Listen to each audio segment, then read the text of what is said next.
Hi, and welcome to my series, Women in the Bible and What I Think They Should Wear.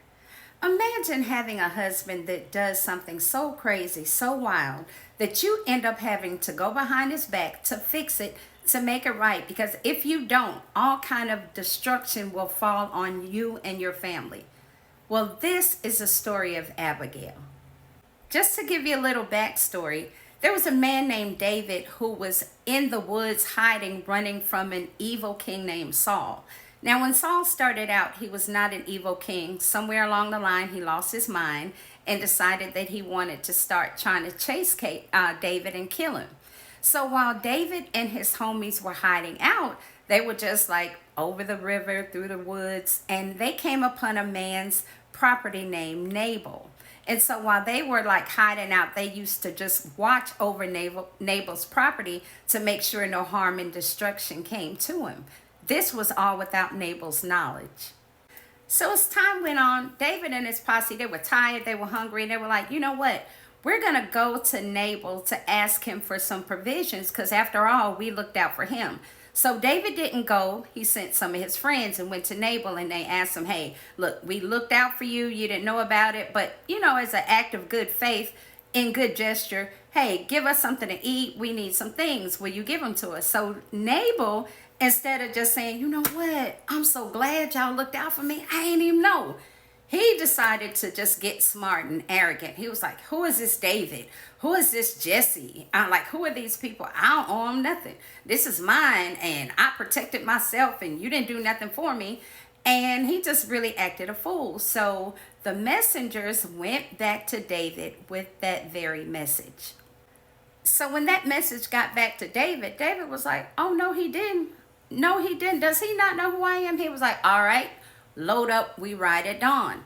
So meanwhile, back at the ranch, somebody told Abigail what had happened. And she was like, oh my God, he's so stupid. Why is he always messing stuff up? So her, with her quick thinking and her guidance from the Lord, devised a plan.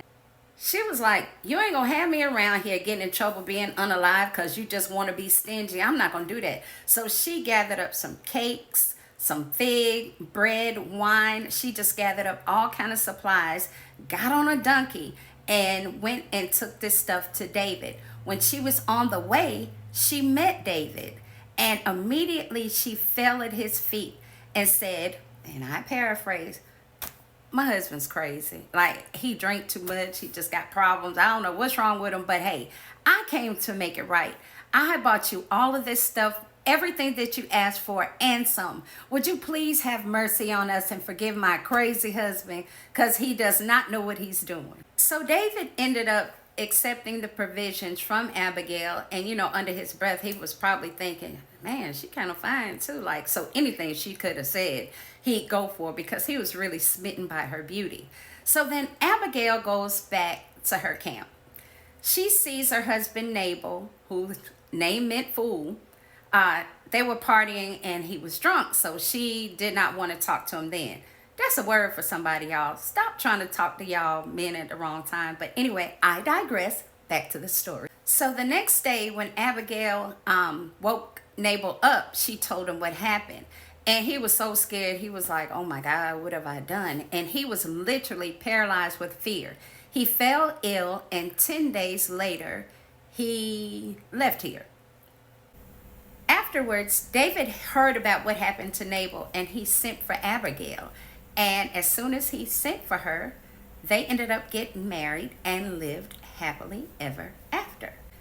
Because of the fact that Abigail allowed her wisdom and the guidance from the Lord to guide her, I chose Guidance 46 by Amwash.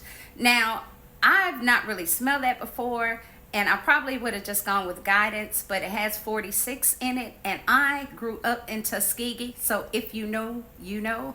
I digress. Back to the story, back to Guidance. I chose Guidance 46 because she allowed the Lord to guide her in that moment. The notes in Guidance 46 are, and bear with me because there are a few in here. It's got rose water, pear, hazelnut, bitter almond, frankincense, pink pepper, rose, osmanthus, jasmine, sambac, saffron, sandalwood, akigalawood, vanilla, sambac, Georgie wood, labdanum, ambergris, and cypriol. I ain't gonna try to say that again, y'all. I'm tongue tied. And from what I hear, you will either love this fragrance or you will hate it. This story can be found in the Old Testament in the book of 1 Samuel, chapter 25. Thank you so much for watching, y'all. See you next Sunday.